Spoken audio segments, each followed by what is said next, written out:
Hello दोस्तों, तो आपका स्वागत है गेन इंस्टीट्यूट के यूट्यूब चैनल में। तो फ्लूइड मैकेनिक्स के एमसीक्यू शुरू करने वाले हैं। तो सबसे पहला क्वेश्चन है कि what is correct formula for absolute pressure. तो एब्सोल्यूट प्रेशर के लिए करेक्ट फॉर्मूला क्या होता है? तो आपको पता होगा कि एक होता है, देखिए, जीरो प्रेशर, एक होता है हमारे पास एटमॉस्फेरिक प्रेशर वाली लाइन। जब हम यहां से शुरू करते हैं किसी को मापना, ठीक है, यहां से शुरू करते हैं तो उसको हम कहते हैं एब्सोल्यूट प्रेशर। तो उसके अंदर दो आते हैं, एक तो एटमॉस्फेरिक प्रेशर और एक गेज प्रेशर। यहां से यहां तक होता है, जो होता है वो गेज प्रेशर होता है। तो आप दोनों को प्लस अगर कर दोगे, इन दोनों को, ठीक है, गेज और एटमॉस्फेरिक, तो एब्सोल्यूट प्रेशर आ जाएगा। तो हमारे पास आंसर क्या होना चाहिए? डी। एब्सोल्यूट क्या है? एटमॉस्फेरिक और गेज का प्लस करने के बाद आएगा। नेक्स्ट क्वेश्चन की ओर बढ़ते हैं। According to Archimedes' principle, if a body is immersed partially or fully in a fluid, then the buoyancy force is dash the weight of fluid displaced by the body. तो Archimedes क्या कहता है? वो यही कहता है ना, देखिए, पानी अगर कहता है यहाँ पे है और मेरे पास कोई बॉडी है, ये बॉडी है, तो कहता है बायोंट फोर्स कितना लगेगा? उतना लगेगा जितना ये बॉडी वाटर को डिस्प्लेस कर देगी और उसका जितना वेट होगा। मैं मान लो कहता हूं कि इतना बॉडी ने पानी डिस्प्लेस कर दिया, इतना। अब इस पानी का वेट कर लो। वेट कैसे करो? तोलना जैसे, ठीक है, तोल लो इनको। वेट करोगे तो जितना ये वेट होगा उतना ही बायोन्स फोर्स होगा। तो इक्वल टू आना चाहिए यहाँ पे। तो हमारे पास इक्वल टू ये रहा, ठीक है। A is the right answer. तो आर्किमिडीज प्रिंसिपल ये कहता है। नेक्स्ट क्वेश्चन देखते हैं। When is a liquid set to be not in a boiling और वेपराइज स्टेट। तो देखिए, बॉइलिंग या वेपराइज स्टेट में कब होता है लिक्विड, ये दे जान लें। एक होता है हमारे पास वेपर प्रेशर, एक होता है कि लिक्विड का प्रेशर। तो अगर लिक्विड का प्रेशर ज्यादा हो जाए वेपर प्रेशर से, तो हमारे पास क्या आएगा कि बॉइलिंग होनी शुरू हो जाएगी। तो हमारे पास इसमें देखते हैं, तो ये सी ऑप्शन देखिए, if the pressure on liquid is more than it's vapour pressure. तो हमारे पास सी आंसर सही है। नेक्स्ट क्वेश्चन देखते हैं। Bulk modulus is the ratio of. अब बल्क मॉडुलस क्या होता है? तो उसकी फॉर्मूला, अगर फॉर्मूले देखिए, फॉर्मूले बहुत ज्यादा जरूरी है, फॉर्मूले याद रखिए, ठीक है, आपको काफी हेल्प होने वाली है इनमें। तो स्ट्रेस होता है ऊपर, ठीक है, बल्क मॉडुलस के केस में स्ट्रेस होता है ऊपर, और नीचे होता है वॉल्यूमेट्रिक स्ट्रेन। Volumetric strain. तो हमारे पास इसमें आंसर है ये रहा, C, compressive stress to volumetric strain. Next question पे बढ़ते हैं। Which type of body is an aerofoil. ठीक है, एयरफॉइल कौन सी बॉडी होती है? ठीक है, जैसे ना ये देखिए, एयरफॉइल किसे कहेंगे, इसमें देख ले पहले। Streamline, wave body, bluff body या इंड्यूस्ड बॉडी। तो इसको कहते हैं स्ट्रीमलाइन बॉडी को। स्ट्रीमलाइन बॉडी जो होती है, जैसे ये देखिए, एक फिश है, फिश भी एक स्ट्रीमलाइन बॉडी है, ठीक है। आप पानी में ना, पानी के अंदर ऐसे कोई चौरस चीज रख दो, ऐसे पानी बह रहा हो ना, चौरस चीज रखोगे तो वो पानी यहाँ टकरा के ऐसे चला जाएगा और यहाँ पे एडीज बनने लग जाएंगे, एडीज, ठीक है, जिसके कारण यहाँ प्रॉब्लम आती है। जैसे यहाँ पे देखो, ये थोड़ा थोड़ा बन रहा है। अगर जितना ये शेप अच्छी देते जाएंगे इसको, देखो फिश की तरह, सिर्फ ये आई लगानी रहेगी यहाँ पे, ठीक है, और यहाँ पे थोड़ा सा ऐसे निशान से बना दे तो फिश बन गई ना।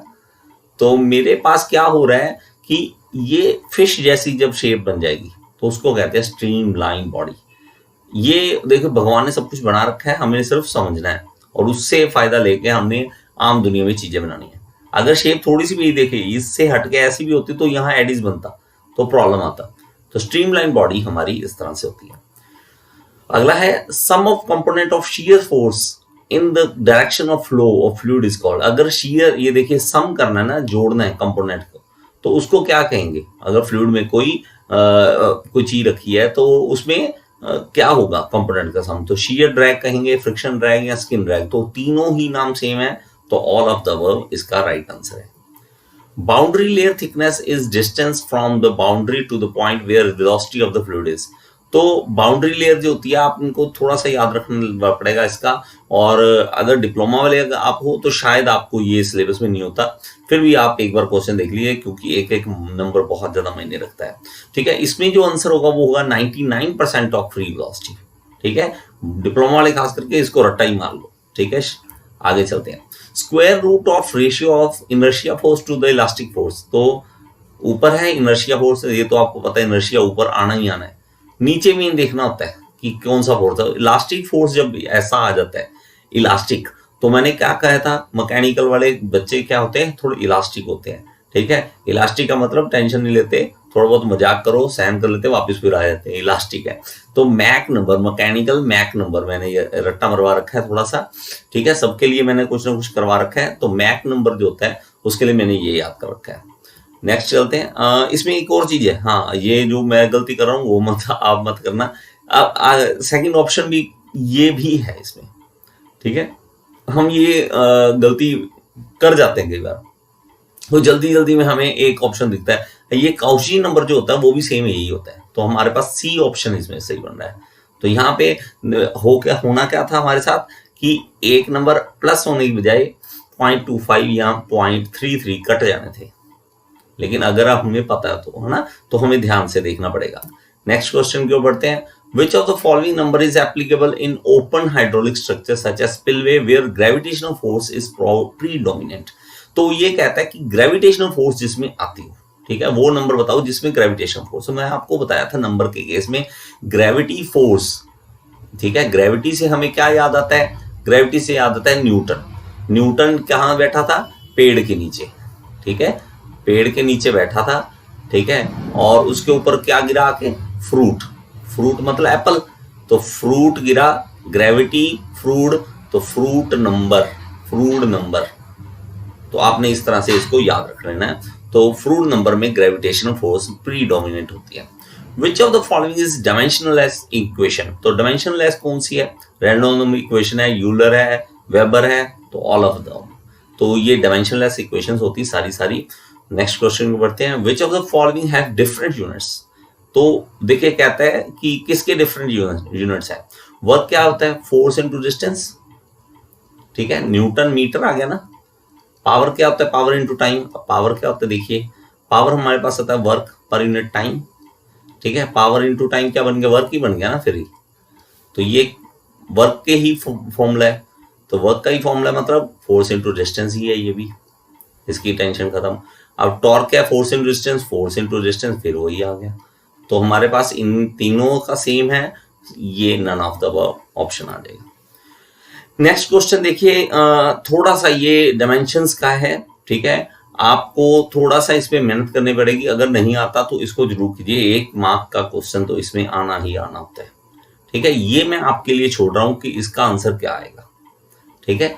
1-2 क्वेश्चन आपके लिए होंगे ताकि आप होमवर्क करें, आप खुद बैठें, ठीक है। ग्रुप 1 और 2 को मैच करना है कि 1 का किसके साथ मैचिंग होगा, ठीक है, 1 का ए के बी के साथ किसके साथ मैचिंग होगा, ये आपको करना पड़ेगा। नेक्स्ट क्वेश्चन को बढ़ते हैं। The highest point on siphon is called है। साइफोन क्या होता है, जैसे पेट्रोल की टंकी होती है ना भाई, ठीक है, बाइक है आपके पास, तो बाइक में से तेल निकालते हैं जब, ठीक है, इलीगल तरीका हो गया एक तरह तेल से निकालने का। यहाँ से टंकी से तेल निकालना है तो हम पाइप डालते हैं इसमें से और ऐसे बाहर निकाल लेते हैं ना, खींचते हैं एक बार उसे, ठीक है, ऐसे पाइप डाल के खींचते हैं और बाद दोबारा अपने आप चलना शुरू कर देता है तेल उसके अंदर से, तो बाहर आ जाता है तेल, यहाँ पे हम किसी भी डब्बे में डाल देते हैं। तो ये जो होता है इसको कहते हैं प्रोसेस को साइफोन, और इसका सबसे ऊपर वाला पॉइंट होता है उसको कहते हैं सबमिट। याद कर लीजिए इसका नाम सबमिट, ठीक है, तो ये नाम है। नेक्स्ट क्वेश्चन को बढ़ते हैं। What is the formula for determining the size of equivalent pipe for two pipes of length L1, L2 and diameter D1, D2? तो ये इक्विवेलेंट पाइप वाले केस में आपको पढ़ना पड़ेगा, ठीक है। सीरीज वाले केस में, सीरीज जब में पाइप जो सीरीज में जुड़ती है, पैरेलल में जुड़ती है, तो हमारे पास यहाँ पे जो आंसर होगा इसमें होगा हमारे पास D, L/D⁵, ये आपने याद रख लेना, ठीक है। नेक्स्ट क्वेश्चन को बढ़ते हैं। What is the effect of change in Reynolds number on friction factor in the turbulent flow?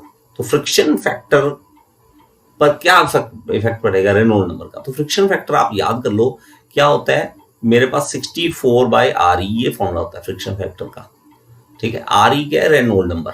अब रेनॉल्ड नंबर देखिए क्या कर रहा है, बढ़ेगा तो फ्रिक्शन फैक्टर कम होगा, ठीक है। रेनॉल्ड नंबर बढ़ेगा तो फ्रिक्शन फैक्टर कम होगा, तो हमारे पास रेनॉल्ड नंबर इंक्रीज, यहाँ पे देखिए इंक्रीज कर रहा है, यहाँ टर्बुलेंट फ्लो इंक्रीज कर रहा है, नहीं इंक्रीज कर रहा है, ये डिक्रीज कर रहा है, ठीक है। तो हमारे पास B is the right option. Friction factor in fluid flowing through pipe depends upon, तो किस पे डिपेंड करेगा, रेनॉल्ड नंबर पे, रिलेटिव रफनेस पे, या दोनों पे, तो इसका both A and B friction factor का, क्योंकि इसमें फ्रिक्शन भी हमें फैक्टर होता है, तो दोनों का हमें लेना पड़ेगा। Friction factor for laminar flow, तो वही फॉर्मूला हमारे पास फिर से आ रहा है 64/RE, तो इसको याद ही कर लो हमेशा के लिए। Magnitude of eddy viscosity for laminar flow, तो लेमिनार फ्लो जब होता है तो इसमें एडी विस्कोसिटी की वैल्यू क्या आएगी, ठीक है, ये वैल्यू होगी इसकी 0।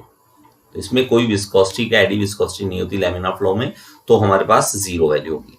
Shear stress in turbulent flow is given by the formula, तो ये फॉर्मूला क्या है शियर स्ट्रेस का टर्बुलेंट फ्लो में, तो हमारे पास क्या था ये ईटा, ये क्या चीज है, ठीक है, ये क्या चीज है, तो हम इसे कई बार न्यू भी कह देते हैं, ईटा भी कह देते हैं। तो ये है मेरे पास eddy viscosity, apparent viscosity, virtual viscosity या ऑल अबव द, ये जो तीनों है नाम एक ही है, ठीक है, ये भी सेम है, ये भी सेम है, ये भी सेम है, तो ऑल अबव द सही है।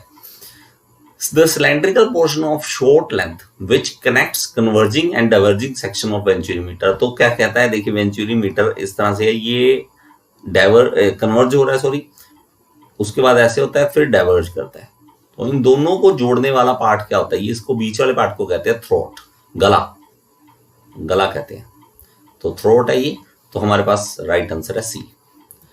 Venturimeter consist of short converging conical tube which has total inclination angle of, तो देखिए फिर से वेंचुरीमीटर ये एंगल, तो ये कह रहा है कि जो ये देखिए इंक्लाइंड हो रहा है, तो इंक्लाइंड होके कोई ना कोई एंगल बनाएगा ना, देखो कोई ना कोई तो एंगल होगा ये, तो वो कौन सा एंगल है, कितना होता है, तो वो होता है भाई याद कर लो 21 डिग्री प्लस माइनस 1 डिग्री, ठीक है, इतने के अराउंड रहता है, 22 भी हो सकता है या 20 भी हो सकता है।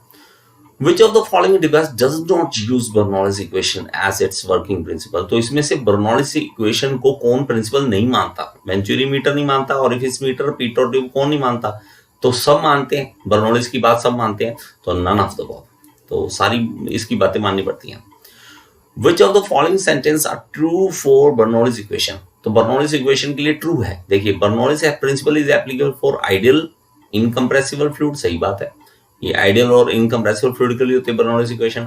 The gravity force and pressure force are only considered in Bernoulli's principle, तो सही है, इसमें प्रेशर फोर्स भी होता है और ग्रेविटी फोर्स भी होता है। और क्या कहता है, flow of fluid is rotational, देखिए रोटेशनल फ्लूइड नहीं होता, इसमें फ्लो जो होता है वो एक लेमिनार फ्लो की तरह सीधा चलता है, बस रोटेशनल फ्लो होता है इस तरह से कि रोटेट करता जाएगा फ्लो, तो ये बात सही नहीं है।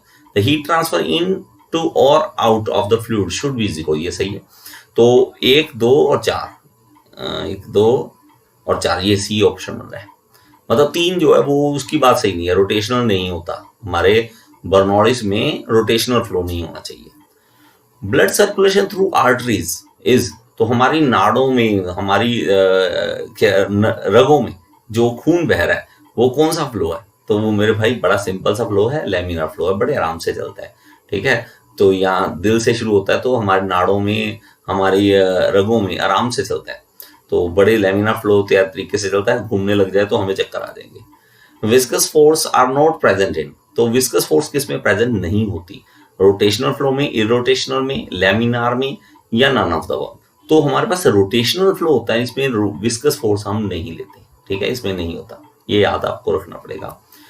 Free surface of liquid tends to contract to the smallest possible area due to force of, तो कहता है कि फ्री सरफेस है ऊपर वाला, मान लो ये पानी है ना, पानी का ये डब्बा है, कुछ भी है ना, यहाँ पे पानी का है, तो फ्री सरफेस हम कहेंगे सबसे ऊपर वाले को, इसको, तो वो कह रहा है कि कॉन्ट्रैक्ट होता है, तो स्मॉलेस्ट पॉसिबल एरिया खींचा जाता है, तो खिंचाव किसके कारण होता है, वो आता है सरफेस टेंशन के कारण, तो ऊपर जो होती है सबसे ज्यादा सरफेस टेंशन वो यही है, सरफेस टेंशन, तो फ्री सरफेस पे। तो नेक्स्ट क्वेश्चन को बढ़ते हैं। The fluid will rise in the capillary when the capillary is placed in a fluid, तो आप याद रखें कि कैपिलरी एक्शन कब होगा, इसके लिए याद की ही कर लो कि ये पानी में पाइप डाल दी तो ऊपर कैपिलरी एक्शन हो गया, वो कारण ये होता है कि अडहेजन जब बढ़ जाता है, अडहेजन बढ़ जाता है कोहेजन से, इसको याद कर लो। अडहेजन क्या होता है, जब ये पानी किसी और के साथ चिपकता है, किसी और सरफेस के साथ चिपकता है, और पानी दूसरे पानी को आपस में जब खींचता है तो उसको कहते हैं कोहेजन, तो एडहेजन ज्यादा होना चाहिए। तो इसमें हमारे पास एडहेजन किसमें ज्यादा बता रखा है मेरे भाई, इसमें देखा adhesion force between molecules of fluid and tube is more than cohesion between them. तो सही है, आगे भी पढ़ लेना चाहिए एक बार, adhesion force between molecules of fluid tube is equal, ठीक है, तो ये मोर वाला सही है। ठीक है, मैं तो अब करने लग गया, मैं ऑप्शन सारी पढ़ना शुरू कर दूंगा और आप भी ध्यान कीजिए इसकी ओर। What is an ideal fluid, तो आइडल फ्लूइड क्या होता है, जिसमें क्या आता है कि fluid which has no viscosity, viscosity ना हो, इनकम्प्रेसिबल हो, सरफेस टेंशन ना हो, तो सारा कुछ ये सही है। तो ये सारा कुछ ना हो तो आइडल फ्लूइड वो होता नहीं है, ठीक है, ऐसा तो होता नहीं कहीं पे, लेकिन आइडल मानना पड़ता है हमें। Newton's law of viscosity states that, तो न्यूटन लॉ ऑफ विस्कोसिटी क्या कहता है, तो न्यूटन कहता है कि मेरी बात मानो, ठीक है, विस्कोसिटी के लिए क्या कहता है, मेरी बात मानो, क्या कहो कि जितना मैं स्ट्रेस लगाऊं, शियर स्ट्रेस लगाऊं, उतना ज्यादा मुझे du/dy मिले। आपको अगर मेरे भाई आपने नहीं देखी सारी वीडियो इस फ्लूइड मैकेनिक्स की, तो प्लीज मेरी वाली सारी वीडियोस देख लीजिए, ये बहुत आसान क्वेश्चन लगने लग जाएंगे। ठीक है, कम से कम 25-30 वीडियो बना चुका हूँ उस पर, ठीक है, एग्जैक्टली आप देख सकते हैं उस प्लेलिस्ट में जाके फ्लूइड मैकेनिक्स के फोल्डर में, तो आपको मिल जाएगा। तो ये क्वेश्चन तभी आसान लगने शुरू करते हैं, ठीक है। तो होता क्या है, हम एमसीक्यू करते रहते हैं, लेकिन हम बेस नहीं क्लियर करते। बेस जब क्लियर होते हैं एमसीक्यू करने का मजा आता है। खुद से देखो कितने आपको आते हैं, और देखो मान लो कि आपने 20 एमसीक्यू किए, उसमें से आपके कंसेप्ट क्लियर थे, 18 क्लियर थे, लेकिन 2 ऐसे क्वेश्चन होते हैं जो रट्टाफिकेशन वाले होते हैं, इसलिए हमने एमसीक्यू करने ही पड़ते हैं। और रट्टाफिकेशन क्या है, कई बार वैल्यूज, कहीं कोई ना कोई क्वेश्चन ऐसा होता है जो सीधा सीधा आपके पेपर में आएगा, लेकिन आपके कॉन्सेप्ट में नहीं आएगा वो, ठीक है। तो इसलिए ये एमसीक्यू भी करने जरूरी है, और पहले बेस, लेकिन बेस है 18 नंबर का, इसलिए बेस क्लियर ज्यादा जरूरी करो, ठीक है। तो हमारे पास क्या रहा है, shear stress applied to the fluid is directly proportional to velocity gradient, तो ये सही है। Shear stress applied to the fluid inversely, ये नहीं हो सकता। Shear stress applied to the fluid directly proportional to the specific weight, ये भी नहीं है। Shear stress applied to the fluid inversely proportional, ये नहीं है, तो ए ही राइट ऑप्शन है हमारे पास, ठीक है। नेक्स्ट क्वेश्चन की ओर बढ़ते हैं। The metacentric height of two floating body A and B are 1 metre and 1.5 metre respectively. A body की मेटासेंट्रिक हाइट है और बी की 1.5 है, उसकी 1 है और इसकी 1.5 है, तो क्या स्टेटमेंट कौन सी करेक्ट है? Body A is more stable, body B is more stable, both are equally stable, या नन ऑफ द अबव, तो बी ज्यादा स्टेबल होगा। आप याद कर लो, मेटासेंट्रिक हाइट बढ़ानी है हमें मेटासेंट्रिक हाइट बढ़ानी होती है, जितना ज्यादा मेटासेंट्रिक हाइट बढ़ेगी हमें स्टेबल बॉडी मिलेगी। नेक्स्ट क्वेश्चन पर चलते हैं। अब body floats in stable equilibrium, तो जो बॉडी है स्टेबल इक्विलिब्रियम में कब रहेगी? व्हेन मेटासेंट्रिक हाइट इज 0, सो सही नहीं है। Meta centre is above CG, Meta centre is below CG, तो आप याद रख लें एम ऊपर होना चाहिए, जी मतलब सीजी नीचे होना चाहिए। जब ऐसा होगा तो वो क्या होगी, स्टेबल इक्विलिब्रियम में होगी बॉडी, स्टेबल, ठीक है। उल्टा कर दें, ठीक है, ऊपर सीजी कर दें और नीचे एम कर दें तो अनस्टेबल बन जाएगी, अनस्टेबल। और दोनों एक जगह पे आ जाए, सीजी भी वहीं पे आ जाए और एम भी वहीं पे आ जाए, तो वो क्या आ जाएगा, न्यूट्रल। तो आपने इसको कर लेना। नेक्स्ट क्वेश्चन को बढ़ते हैं। Intensity of pressure at any point in a liquid is, तो प्रेशर की इंटेंसिटी किसी लिक्विड में क्या होती है, तो वो कहता है directly proportional to the area of vessel, area पे डिपेंड करती नहीं, directly proportional to depth of the liquid from free surface. हाँ ये सही है। अगर मेरे पास यहाँ पे कोई फ्लूइड है तो यहाँ का प्रेशर अगर मुझे बोल दे ए पॉइंट का कितना है, तो फ्री सरफेस से लेके यहाँ तक की जो हाइट होगी उसके डायरेक्टली प्रोपोर्शनल होगा। तो वो फॉर्मूला क्या होता है, P equal to rho g h, तो H पे डिपेंड कर रहा है, H बढ़ता जाएगा तो हमारे पास क्या आएगा, प्रेशर बढ़ता जाएगा। तो हमारे पास ये वाला राइट आंसर है। एक बार पढ़ लेते हैं, CV directly proportional to length of vessel नहीं है, नन ऑफ द अबव, तो बी ही ऑप्शन सही है। अब manometer is used to measure, तो मैनोमीटर किसके लिए यूज होता है, एटमॉस्फेरिक प्रेशर देखने के लिए, pressure in pipe and channel देखने के लिए, pressure in venturimeter, difference in pressure between 2 points. तो मैनोमीटर किस लिए यूज करता है, ठीक है। इसमें थोड़ा स्पेसिफिक होना चाहिए, ठीक है, ठीक, ज्यादा स्पेसिफिक बातें बतानी पड़ती हैं कि यहाँ पे मैं अगर सिंपल मैनोमीटर की बात कर लूं, सिंपल, ठीक है, सिंपल मैनोमीटर की बात कर लूं, तो मेरे पास यहाँ पे प्रेशर इन पाइप्स देख सकते हैं, ठीक है। देखिए यूट्यूब मैनोमीटर भी होता है, उसमें हमारे डिफरेंस भी पता करते हैं, ठीक है, दो जब लगाते रहे डिफरेंशियल मैनोमीटर होता है, तो थोड़ा सा क्वेश्चन में भी गलती होती है कई बार लिखने में, पूरा सही क्लियर नहीं है इसमें क्या होना चाहिए। ठीक है, अगर आपको ऐसे क्वेश्चन आता है तो कंफ्यूजन हो जाती है, वो कई बार बनाने वालों को भी हो जाती है और करने वालों को और ज्यादा होती है। ठीक है, अगर सिंपल मैनोमीटर है, पीजोमीटर है, सिंपल सा है, तो हम उसे ये वाला ऑप्शन जो है टिक कर सकते हैं। नेक्स्ट क्वेश्चन को बढ़ते हैं। Property of fluid by virtue of which it offers resistance to shear stress. ठीक है, शियर स्ट्रेस के लिए यहाँ पे शियर मतलब शियर स्ट्रेस, तो शियर स्ट्रेस को और रेजिस्टेंस ऑफर करता है, तो वो क्या होता है? सरफेस टेंशन, विस्कोसिटी, फ्रिक्शन या कोहेजन। तो इसका राइट आंसर है विस्कोसिटी।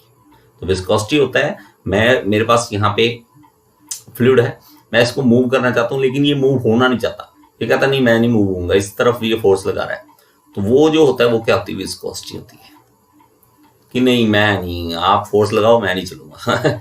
ठीक है, जिद पे अड़ जाते हैं धीरे धीरे, जैसे शहद है, आप उल्टा करते हो कितना टाइम लगता है नीचे आने में, पानी उल्टा करो जल्दी विस्कोसिटी कम हो जल्दी आ जाता है। और कई बार खास करके वो नहीं होते हैं कैचअप्स को, आप सॉस को उल्टा करते हो, कई बार निकलते नहीं, धक्के मार मार के निकालना पड़ता है उसको, विस्कोसिटी ज्यादा होती है। Which of the following quantity has dimensions m0, l0, t0? तो कोई भी ना हो जिसकी, ठीक है, डेंसिटी की तो होती है, स्ट्रेस की भी होती है, स्ट्रेन की भी होती है, सॉरी ये स्ट्रेन की नहीं होती है ना, स्ट्रेन की नहीं होती ना, कोई भी नहीं होती। स्ट्रेन क्या होता है? Change in length upon original length. ठीक है, मीटर अपॉन मीटर, तो कट जाता है ना, तो कोई यूनिट्स नहीं होती है, तो ये m0, l0, t0 बन जाएगा। ठीक है, तो ये सही है, स्ट्रेन रेट नहीं है। Which of the dimension of force, ठीक है, डायमेंशंस क्या होते हैं फोर्स के, हमेशा याद कर लो। फोर्स क्या होता है? Mass into acceleration, mass velocity upon time, change of velocity upon time. Mass क्या होता है? m1 आ जाएगा, वेलोसिटी क्या आती है? Length per unit time. ठीक है, l मतलब l1 t-1। ठीक है, तो इसके लिए ये आ जाएगा l1 t-1, तो नीचे t एक और है l1 t-1 इसके लिए, और t के लिए t1, वो ऊपर जाके -2 हो जाएगा, तो ये बन जाएगा mlt2 -2, mlt-2, तो ये सही आंसर है। ठीक है, तो नेक्स्ट क्वेश्चन को बढ़ते हैं। Which is the correct formula for loss at the exit of the pipe? तो पाइप में देखिए एग्जिट में जब लॉसेज होते हैं, यहां से पानी बाहर आएगा, जब एग्जिट होगा, तो उसके लिए क्या फॉर्मूला आपको याद करना पड़ेगा इसके लिए, तो ये है v²/2g, तो 0.5 बन जाता है, 0.5 v²/g, ये भी फॉर्मूला बन जाता है, तो वही है, हाफ नीचे आ गया। ठीक है, नेक्स्ट क्वेश्चन देखिए। Minor losses do not make any serious effect in, तो माइनर लॉसेज कौन से होते हैं? बैंड हो गया, कभी कुछ छोटा छोटा ना, छोटा बैंड आ गया, कभी एग्जिट लॉस जो अभी किया था आपने, तो लॉन्ग पाइप्स में ये नहीं होता। नेक्स्ट क्वेश्चन को पढ़ते हैं। Minor losses occur due to, तो किसके कारण होते हैं minor losses? Sudden enlargement in pipe, sudden contraction, bend in pipe, तो सब ये सब के लिए माइनर लॉसेज होते हैं। What is Darcy Weisbach formula for heat loss due to friction? तो इसके लिए 4FLV²/2GD याद करिए, 4FLV²/2GD, ये फॉर्मूला याद कर लीजिए। ठीक है, हेड लॉस का, तो मेरे पास ये वाला फॉर्मूला C बन रहा है। नेक्स्ट क्वेश्चन देखते हैं। The head loss through fluid flowing pipe due to friction, friction के कारण, देखिए फ्रिक्शन बहुत बड़ा मेन फैक्टर है, तो ये माइनर नहीं हो सकता, ये होता है मेजर। फ्रिक्शन के कारण ही लॉसेज होते हैं पाइप्स में। ठीक है, तो मेजर लॉस है ये। यूनिट ऑफ विस्कोसिटी, तो विस्कोसिटी के यूनिट्स क्या होते हैं आपको ये बताने हैं, तो इसमें से राइट आंसर होगा हमारे पास किलोग्राम सेकंड पर मीटर, तो ये हमारे पास राइट आंसर है। नेक्स्ट क्वेश्चन को बढ़ते हैं। The flow of fluid will be laminar when, तो लैमिनार कब होता है? जब रेनॉल्ड नंबर 2000 से कम होता है, तो हमारे पास लेस देन 2000 डेंसिटी, और ये नहीं है, बहुत ही ठीक है। In steady ideal flow of an incompressible fluid, total energy at any point of the fluid is always constant, this theorem is known as, तो हाँ सही है। यहाँ पे भी पाइप, कोई भी पाइप है ऐसे है, ठीक है, आप छोटी कर दो आगे जाके चाहे, तो 1 पॉइंट पे भी 2 पॉइंट पे भी एनर्जी सेम रहे, तो ये कौन कहता है? ये कहता है बर्नौलिस। ठीक है, आगे चलते हैं। When the net force acting on the fluid is sum of only gravity force, pressure force, viscous force, the equation is called। तो हमारे पास ये तीनों हो, ग्रेविटी भी हो, प्रेशर भी हो और विस्कस फोर्स भी हो, तो ये हमारे पास यूलर इक्वेशन में होता है मेरे भाई। ये सारी जो कंडीशंस है ना, अगर सारी कंडीशंस ये वाली आई, ग्रेविटी भी आए, प्रेशर भी आए, विस्कस फोर्स भी आए, तीनों अब अगर हो तो वो मेरे पास कौन सी होती है, यूलर इक्वेशन होती है। नेक्स्ट क्वेश्चन की ओर बढ़ते हैं। अब flow in which the quantity of liquid flowing per second is constant. तो फ्लो कर रहा है पानी और टाइम के अकॉर्डिंग फ्लो है, उसकी क्वांटिटी फिक्स हो, ठीक है, कांस्टेंट हो, तो उसको हम कहेंगे स्टेडी स्ट्रीमलाइन, तो स्टेडी फ्लो, ये स्टेडी फ्लो होते हैं। The study of force which produces motion in fluid is called, ठीक है। तो मोशन, देखिए फ्लो हो रहा है, उसमें मोशन पैदा करना, तो मैंने आपको बताया था जब भी हम मोशन स्टडी करते हैं तो हम क्या कहते हैं उसके, काइनेमेटिक्स। लेकिन जब हम मोशन के लिए फोर्स भी कंसीडर करते हैं उसका, ठीक है, स्टडी करते हैं उस फोर्स की, तो हम क्या कहते हैं, डायनेमिक्स उसको। नेक्स्ट क्वेश्चन ये देखते हैं। Hydraulic ram is a device used to, तो हाइड्रोलिक रैम किसके लिए होता है, देखिए स्टोर एनर्जी ऑफ वाटर नहीं, increase the pressure of water नहीं, to lift water from deep wells, to lift small quantity of water to a greater height when a large quantity of water is available at the smaller height। तो हमारे पास इसमें थोड़ा सा confusion वाला question बना दिया, ठीक है, क्योंकि ये देखिए इनमें सेम लगता है, लेकिन हमारे पास जो राइट आंसर होगा वो ये होगा, स्मॉल क्वांटिटी के लिए होता है हाइड्रोलिक रैम, ज्यादा क्वांटिटी के लिए नहीं होता, ठीक है। नेक्स्ट क्वेश्चन देखते हैं। The actual path followed by the particle, fluid particle, as it moves during the period of time is called। तो एक्चुअल पाथ जो फॉलो करता है, कोई भी मेरे पास मान ले पानी की बूंद है, वो एक्चुअल जो भी पाथ फॉलो करेगा चलने के लिए, तो उसको हम कहेंगे पाथ लाइन, ठीक है। नेक्स्ट क्वेश्चन देखिए। 1 liter of certain fluid weighs 8 Newton, what is its specific volume। ये क्वेश्चन मैं आपके लिए छोड़ रहा हूं, तो 2 क्वेश्चन है आपके लिए, कमेंट में मुझे आंसर बताना है। आपको ऊपर वाला जो छोड़ा था वो आप नहीं अगर कर सकते, ठीक है, ये जरूर करें, ठीक है, आपको ये करने में मजा आएगा और आपका एक छोटा सा न्यूमेरिकल भी हो जाएगा। मुझे आप कमेंट बॉक्स में बताएंगे कि इसका राइट आंसर क्या है, ठीक है। आपको कैसी लगी वीडियो आप जरूर बताएं। Thank you so much.